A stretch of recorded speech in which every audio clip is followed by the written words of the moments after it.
Welcome to Chillin' 101. We hope this video helps. In this video, I will explain how to replace the starter on a Dodge Caravan. First, always prioritize safety. Begin by disconnecting the negative battery cable with a 10mm socket to prevent any electrical issues. Next, safely raise your vehicle and secure it firmly on jack stands. This provides crucial access to the underside.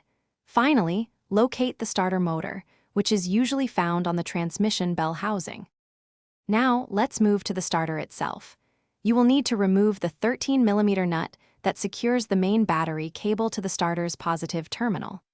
After that, carefully detach the smaller solenoid wire, which is typically a spade-style connector. With the electrical connections free, locate the two 15mm mounting bolts that hold the starter to the transmission housing. With the electrical connections detached, proceed to remove the two 15mm mounting bolts. These bolts secure the starter to the transmission. On some models, you might need to loosen or remove a motor mount bracket to gain sufficient clearance. Once the bolts are out, carefully wiggle and maneuver the old starter from its mounting location, being mindful of any surrounding components. To install the new starter, carefully position it into place and hand thread both 15mm mounting bolts to ensure proper alignment.